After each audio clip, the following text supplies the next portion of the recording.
compañeros han caído, pero no nos vencerán. Compañeros han caído, pero no nos vencerán. Porque por cada indio muerto, otros miles nacerán. Muy buenos días a todas y todas nuestros oyentes. Bienvenidos a este tercer podcast en el cual abordaremos el tema de la Guardia Indígena. Realmente un tema muy interesante, con demasiada historia, con demasiado que analizar de diferentes teorías. Y para abordar este tema me acompaña el día de hoy Andrés Leonardo Gómez, Cristian Alejandro Córdoba y mi persona, Franklin Pozas. Comencemos. Adelante, compañeros, dispuestos a resistir. Adelante, compañeros. Bueno, primero, para hablar un poco de la Guardia Indígena es necesario entender un poco el contexto del pueblo Nasa. El pueblo Nasa, cuando nos referimos al pueblo Nasa, estamos refiriéndonos alrededor de 240.000 personas que lo conforman y que están repartidos en están repartidos principalmente en tres municipios del Cauca, que es Toribío, Páez y Caldono. Sin embargo, este pueblo hace presencia en diferentes departamentos, como es el Valle del Cauca, Putumayo, Tolima y Huila. El pueblo Nasa nace o se reconoce con su idea de autodefensa desde el siglo XVI, básicamente desde cuando la colonización de Sebastián de Belalcázar intentó hacer frente a estos pueblos. Ellos ahí inician con toda la lucha por la defensa de su territorio. Posteriormente, en el siglo XVIII, surge eh, Juan Tama, quien se encarga de que en 1935, en 1635 se reconozca legalmente los territorios indígenas y creó 5 pueblos NASA, y esto fue avalado por la ley colonial de aquella época. Después, en el siglo XX, en el siglo XIX, tenemos los incumplimientos de Bolívar frente a los pueblos indígenas, y posteriormente tenemos en el Cauca una expansión de la hacienda que deja a algunos cabildos casi extintos. En el siglo XX, a inicios del siglo XX, es donde se pone más interesante la situación, porque desde el siglo XX surge Quintín Lam como un líder que luchó por la recuperación de tierras y de los resguardos indígenas. En 1970 nace el Consejo Regional Indígena del Cauca, el CRIC, que funciona hasta hoy en día, que nace con el objetivo de recuperar las tierras y defender la autonomía en el territorio. Desde el CRIC se ha logrado que 544.000 hectáreas vuelvan a ser consideradas como resguardo indígena. En 1984 surge el movimiento armado Quintín Lam, eh, que básicamente es el primero de su modelo en América Latina, porque lleva una lógica de autodefensa. Este movimiento nos podríamos tranquilamente tardar media hora hablando solamente de él, pero para unas simples pasadas, fue un movimiento de autodefensa que se movilizó en 1991, era muy aliado con el M-19 y buscaba justamente defender el territorio. En 1991 ocurre la masacre El Nilo, donde 21 indígenas fueron asesinados, incluyendo niños, y esto se debió a los incumplimientos de los acuerdos. Esta masacre la perpetuó la Policía Nacional junto con algunos miembros de las AUC. Y entonces tenemos un pueblo que desde el siglo XVI ha venido enfrentándose a una resistencia, ya sea contra los españoles, ya sea contra el mismo Estado, ya sea contra hacendados.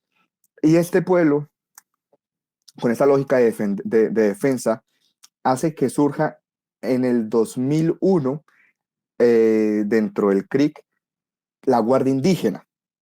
La Guardia Indígena surge con la idea de defenderse y hacerle frente a las AUC y a las FARC, que hacían presencia dentro del territorio de los pueblos Nasa. Básicamente estamos hablando que cuando hablamos de Guardia Indígena estamos haciendo referencia a que es un organismo ancestral propio, como un instrumento de resistencia y de autonomía del territorio. No estamos hablando de una estructura policial, sino un mecanismo de resistencia. Eso es importante tenerlo muy bien, muy, muy claro. Y además busca promover y difundir la cultura ancestral de los pueblos Nasa. también como característica de la Guardia Indígena, donde se destaca que su mandato principal se deriva de las propias asambleas que se llevan dentro de los cabildos y que su lucha es contra todos aquellos que que agreden a los pueblos, y su lucha no es con armas, su lucha se caracteriza porque se defienden con un bastón de mando o chonta, como le llaman, y es una arma simbólica. Las actividades que se dictan dentro de la Guardia Indígena está la resistencia pacífica, se les dicta también información sobre la legislación indígena, sobre derechos humanos, cumplen también labores de búsqueda de desaparecidos, liberación de secuestrados, primeros auxilios, traslados de heridos, etc. Es decir, la Guardia Indígena cumple un papel en los territorios que, que reemplaza al sistema estatal.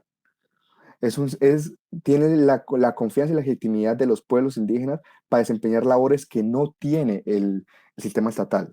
Y en ese sentido, entendiendo que es un sistema voluntario donde se involucran niños, adultos y ancianos, vemos en la Guardia Indígena un interés tremendo porque estamos hablando de un proceso que es un mensaje político contundente, porque es la sociedad manifestándose en pro de su autonomía y la defensa de la Constitución del 91.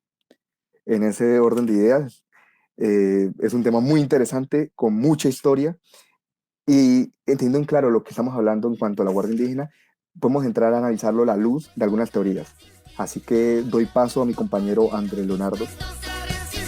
Defender nuestros derechos, así nos toque morir. Defender nuestros derechos, así nos toque morir. Bueno, en efecto, Franklin, como tú muy bien lo decías, la Guardia Indígena es heredera de una lucha de siglos contra todo. Quisiera como indicar algunas cuantas cosas más que ayudarían a complementar un poco lo tuyo. Lo primero es que, digamos, la Guardia es representada por los colores verde y rojo. El verde que señala pues esa cosmovisión tan ancestral que tienen, que es ese amor por la naturaleza, por lo verde, por los bosques, por el entorno, por el ambiente, y el rojo que desgraciadamente es el color de la sangre de todos los que han muerto, de toda la sangre que se ha derramado. Y es muy interesante recuperar eso. También importante decir que la Guardia tiene, digamos, 20.000 miembros entre hombres, mujeres y niños. O sea, no es un cuerpo pequeño, sino 20.000 miembros. Imagínate, eso es algo muy grande para lo que viene el territorio, y ahí están afiliados como ahí están afiliados no solo los NASA, sino los 115 pueblos indígenas que viven en Colombia.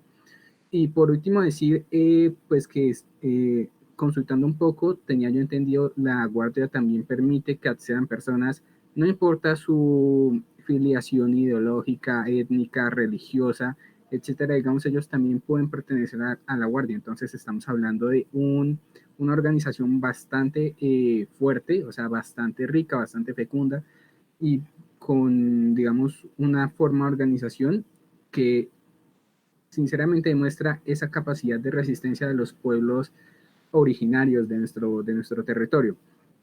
Quisiera con esto decir que la lucha de los pueblos originarios de nuestro país es específicamente una lucha bastante ancestral y se puede entender, digamos, a la luz de la teoría colonial. Digamos, estos pueblos han luchado digamos, contra el colonialismo, básicamente contra el colonialismo en todos sus aspectos, desde el colonialismo que viene de la época de los españoles, contra el colonialismo español, como contra el mismo colonialismo de la era republicana. Hay que admitir y que por desgracia muchos de los proyectos de las posindependencias pues eran proyectos modernizadores, pero al mismo tiempo coloniales. Entonces, que pues veían a los pueblos nativos como pueblos salvajes, como pueblos no civilizados, y que había que civilizar. Entonces, claro, la resistencia indígena es una resistencia contra todo ese tipo de cosas que han venido pasando y que digamos que el Estado colombiano ha intentado como implementar. entendiendo el Estado colombiano, digamos, aquí en Colombia hay unas élites, hay un centro, los centros que son las principales ciudades, que son los estados, digamos que son las ciudades centrales, intentan imponerse sobre los territorios que, digamos, aún permanecen ajenos a esa lógica colonial, los territorios de los afro y también de los territorios de los pueblos indígenas y campesinos también, que permanecen ajenos a esa lógica colonial, pues el Estado lo que intenta es imponer su lógica colonial en estos territorios. Lo puede hacer de forma, digamos, mediante, o digamos, se ha notado que lo ha intentado por diversos mecanismos. A veces lo colonial puede llegar ya sea a nivel del Estado o, mediante, digamos, grupos paraestatales, que ellos también suelen imponer ciertas lógicas coloniales. Ahora, la lucha de la Guardia es una lucha en múltiples niveles. No es solamente, no es solamente luchar contra es mejor dicho, luchar contra la colonialidad en distintas esferas, a nivel de lo político, porque se les reconozca como entidades políticas con sus propias formas de organización, con sus propias formas de entender la política y con sus propias formas de ser políticos, a nivel económico, en su lucha contra las multinacionales que intentan apoderarse de su territorio, a nivel de lo cultural, que intentan mantener vivas sus prácticas ancestrales, esa también es una lucha contra la colonial, y a nivel, digamos, geográfico y espacial, porque intentan, digamos, defender de su territorio de esas lógicas coloniales.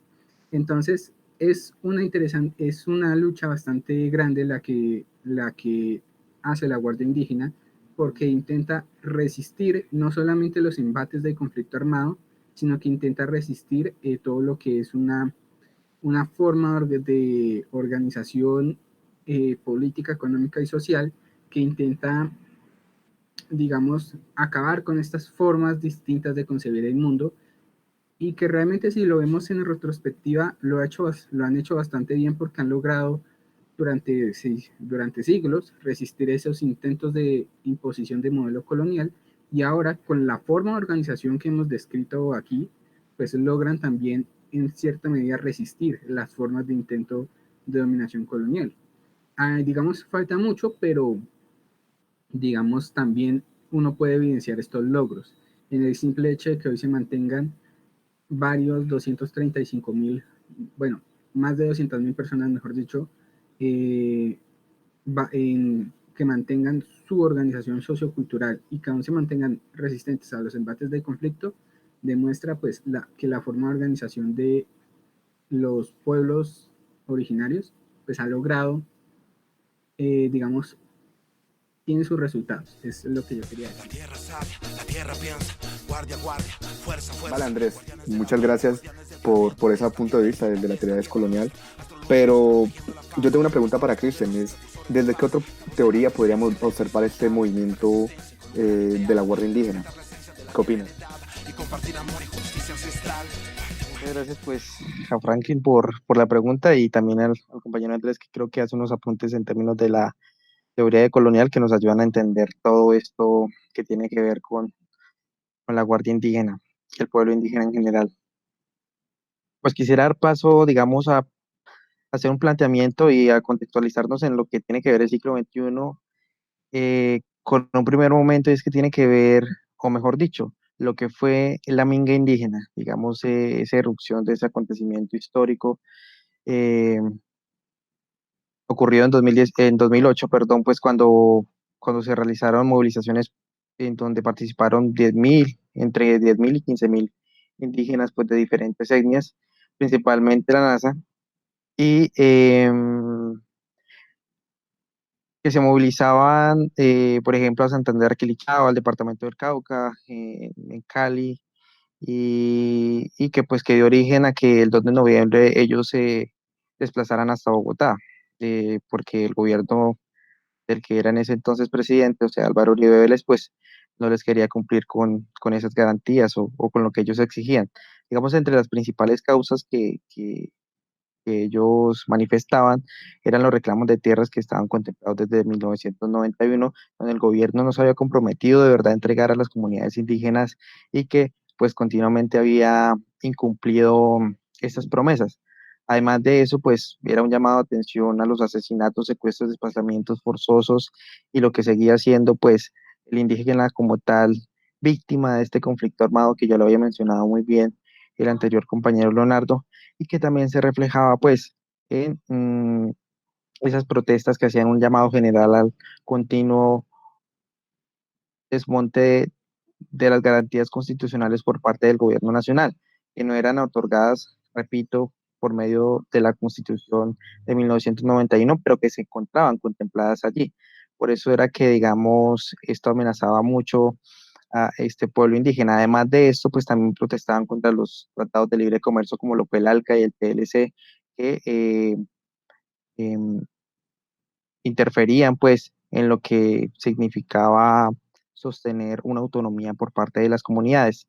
Ya dando paso pues y pensando esto a la luz de una teoría, creo que la teoría anarquista nos ayuda mucho a analizar esto en el sentido de que si si retomamos los principios o uno de los principales principios de los cuales plantea esta teoría, pues eh, elementos como la autogestión, como la soberanía y como la legítima defensa se relaciona muy bien con esto que estaba sucediendo.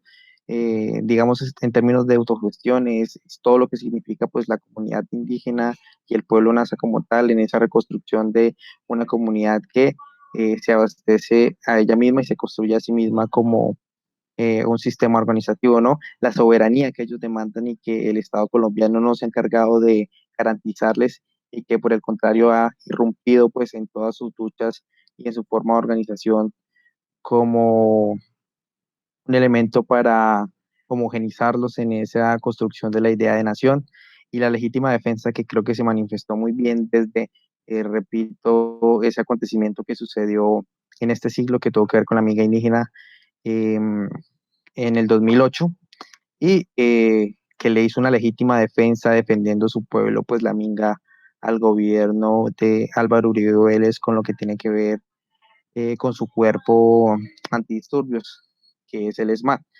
Creo que eso es muy importante porque recoge, repito, los elementos o uno de los principales principios del principio. También me gustaría recoger, y creo que no es que lo entienda muy bien o que los tengan interiorizados el pueblo indígena, pero esos verbos, 6 verbos claves para, digamos, conseguir la autogestión que menciona Carlos Taibo en lo que tiene que ver con desurbanizar, con destecnologizar, con despatriarcalizar, con descolonizar y con descomplejizar nuestras mentes y nuestras sociedades pues digamos, se ve muy representado, se podría presentar una analogía con respecto a lo que es y representa el pueblo indígena en términos de su territorio, en términos de que ellos aún están muy alejados de estas herramientas tecnológicas, en términos de que su organización también contempla la participación muy fuerte de las mujeres, también digamos, en un sustento de no colonizar otras partes, porque pues ese es uno de sus principios, ¿no? Defender lo que es suyo y propender pues por cuidarlo y además de descomplejizar toda forma de vida que se encuentra dentro de la cultura occidental. Y en última se refleja también pues con lo que tiene que ver el capitalismo y el marxismo y las tensiones existentes que hay, repito, con este sistema y que se ven reflejados en su homónimo como presidente y su pupilo, el gobierno de Iván Duque, que no ha respetado a la minga, que no ha respetado al pueblo indígena y que no ha respetado a todos los derechos que ellos merecen como pueblo, como unidad y como organización, y que ha traído en últimas a que ellos vuelvan acá a Bogotá y se manifiesten fuertemente, auspiciando nuevas luchas e influyendo en otros movimientos como tal. Creo que apuntaría a eso, principalmente a lo que se refleja en el anarquismo, las tensiones con el capitalismo y muchas gracias. Vale, Alejandro. De hecho, para puntualizar un poco, y gracias por el contexto más actual de la Guardia Indígena, y para puntualizar un poco sobre lo que hablas del anarquismo, también el mismo concepto de lo que es la minga indígena, ¿no? La minga entendía como la colaboración mutua para diferentes actividades. Creo que también es un concepto que entra mucho desde la teoría anarquista y que se podría rescatar. Si me permites, yo también quisiera como apuntar algo un poquito Dale, dale. quisiera apuntar como algunas cosas importantes a tener en cuenta, y es que la Guardia Indígena precisamente se ha destacado ese mecanismo de autogestión que menciona Córdoba, como esa capacidad de ejercer de alguna forma sin necesidad de autoridad, pues ha llevado a que la Guardia Indígena haya logrado implementar algunas labores humanitarias que precisamente han ayudado a resistir el conflicto armado. Porque es que, como muy bien tú lo señalabas, Franklin, es que realmente lo que es el territorio de la Guardia Indígena es un territorio muy difícil. ¿Por qué? Porque la zona que ellos ocupan, esa región del Cauca, es una conexión entre el Pacífico y el interior del país, entre el Pacífico y los llanos. Asimismo, de ahí pues salen el río Cauca y el río Magdalena, y asimismo, esa área, como es un área de volcánica, o sea, es un área donde hay mucha fuerza volcánica, el suelo es bastante fértil para cultivar plantas de donde salen diversas drogas, como la marihuana, como la amapola y la cocaína. Entonces, esa región donde viven los NASA es una región geoestratégica muy, muy importante, que ha hecho que, pues, por desgracia, sean propicios para que los distintos grupos armados, estatales y paraestatales e insurgentes, pues, y narcotraficantes también, se disputen ese territorio. Entonces, eso ha llevado a que la Guardia Indígena, sin necesidad de, digamos, de recaer pues en órganos centralizados en exceso y bastante jerarquizados, pues para lograr emprender labores humanitarias. ¿Sí? Entonces la Guardia, digamos, ha ayudado en la búsqueda de desaparecidos, ha intermediado para liberar secuestrados, ha hecho acompañamiento permanente a los cabildos, pues en esa idea de democracia tan radical, pues le dan mucha importancia a los cabildos, ha, digamos, hecho traslado de heridos, ha, digamos, protegido movilizaciones y marchas, se mantienen en congresos y asambleas permanentes, busca Sí, proteger los sitios sagrados en esa idea de luchar como contra lo colonial, sí, impedir también Andrés. y las minas antipersonas.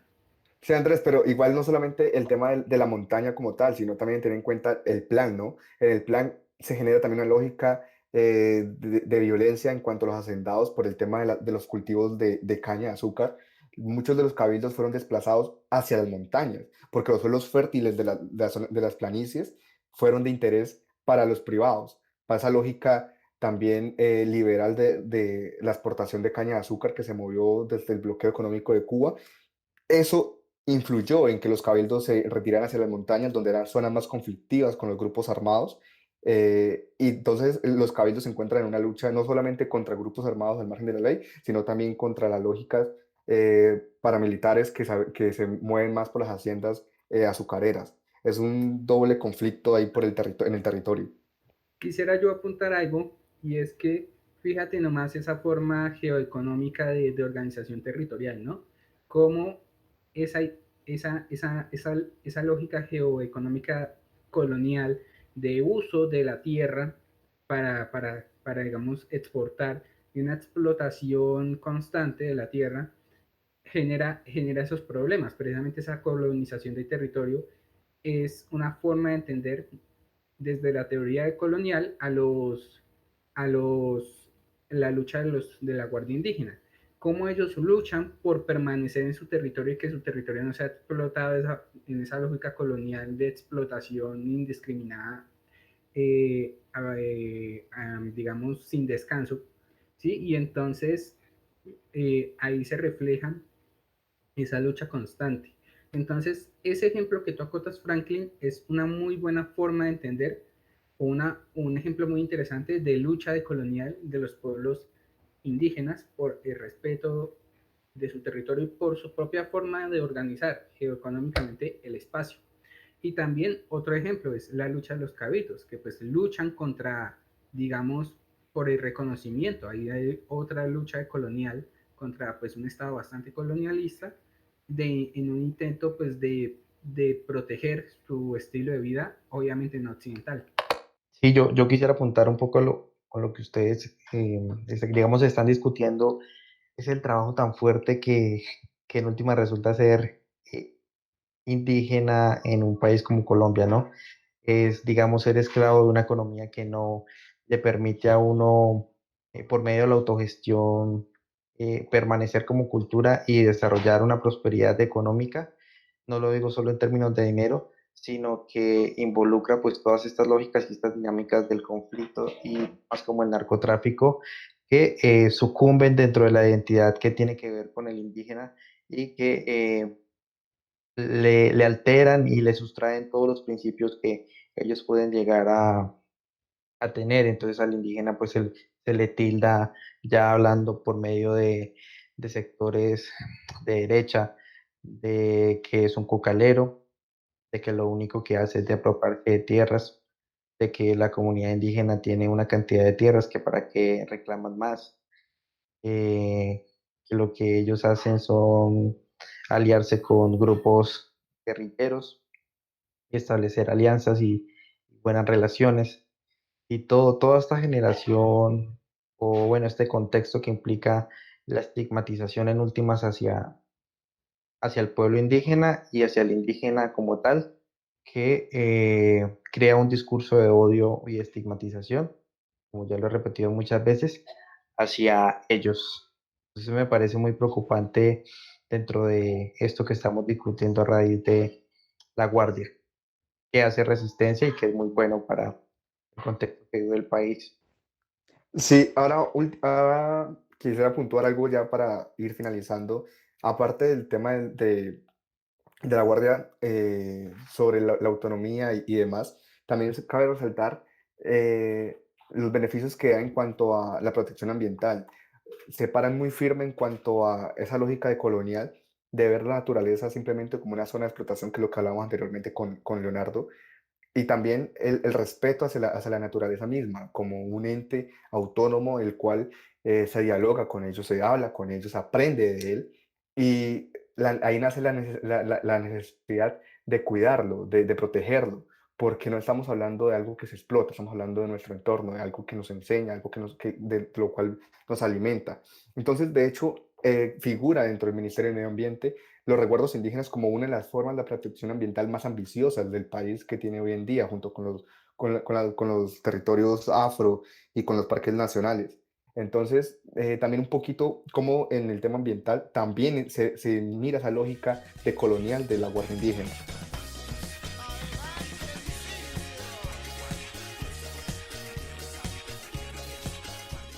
Bueno, entonces yo por último quisiera como concluir que, digamos, la Guardia Indígena es un ejemplo, digamos, trágico de, digamos, de cómo hoy se intenta imponer, digamos, un modelo colonial, o mejor dicho, donde aún se intentan imponer las lógicas coloniales geoeconómicas, geopolíticas, políticas, geográficas, sociales, culturales, etcétera, en los donde aún se intentan, donde aún hoy en pleno siglo XXI, en lo que Ramón Grossfogel llamaría como ese engaño de creer que la descolonización terminó, pues bueno, digamos que la colonización terminó, es verdad, la colonización no ha terminado su etapa formal, pero la informal aún se mantiene, aún se intentan imponer lógicas coloniales en pueblos no occidentales, aún se intentan imponer aquellas lógicas. El caso de la lucha de los pueblos NASA en particular, pero de los pueblos indígenas de Colombia y del resto de América en general, es una muestra de ello, de cómo aún se intentan imponer lógicas coloniales. Pero al mismo tiempo la Guardia Indígena es un ejemplo de cómo aún se intenta, de cómo se resiste, ¿no? De cómo aún intenta pervivir esa lógica colonial. Y un poquito como lo decía Franz Fanon, aunque la cultura pueda estar completamente, digamos, atacada, pueda estar muy débil, pueda estar agónica, eso no implica que muera. Y la forma en cómo la Guardia Indígena se ha organizado, la forma en que se organiza políticamente, la forma en cómo eh, permite que sus prácticas, como por ejemplo la no discriminación, que la discriminación es un invento del Estado moderno occidental, como por ejemplo la no discriminación, es un significado de la pervivencia de su cultura, la protección de su cosmovisión y su forma de relacionarse con el territorio. Es un ejemplo de cómo, aunque se haya intentado mutilar su cultura, aún permanece y permanece en lucha, aún contra la imposición colonial, eh, ya en nuestra, del Estado colombiano, de los centros de Colombia, sobre el territorio. Entonces, eso era como lo que yo quería aportar. Listo, muchas gracias. A mí también me gustaría apuntar una conclusión muy rápida y es lo que estoy hablando durante mi intervención y es que, digamos, se relaciona mucho este tema del anarquismo y sus principios que tienen que ver, repito, con la autogestión, la soberanía, la legítima defensa y que han interiorizado, digamos, se ha interiorizado muy bien a pesar de que no sean estos principios los que priman como organización política dentro de un movimiento indígena, ya que ellos, digamos, lo pueden establecer de otra manera, pues me gusta esta idea de la cual no se ha hecho énfasis dentro del sistema occidental, el sistema capitalista de que tenemos para lograr una autogestión, de crecer, desurbanizar, destecnologizar, despatriarcalizar, descolonizar y descomplejizar, que son estos principios que sí los tienen muy arraigados los pueblos indígenas y que le han dado pues una proyección muy, muy grande que se ha establecido hasta el día de hoy. Tenemos que seguir luchando y cuidando a nuestros indígenas porque de verdad que son una comunidad muy importante en nuestro país. Y yo para finalizar, ya una vez dicho todo, lo único que quise decir para cerrar es leer la razón de la existencia de la Guardia Indígena, que está estipulada de la siguiente manera: guardar, cuidar, defender, preservar, pervivir, soñar los propios sueños, oír las propias voces, reír las propias risas, cantar los propios cantos, llorar las propias lágrimas. Nos cierro con eso. Muchas gracias, compañeros. Un placer encontrarnos en este podcast. Muchas gracias a ustedes y un saludo a la profesora. Muchas gracias. Saludos, profe. Gusto volver a veros. Adiós y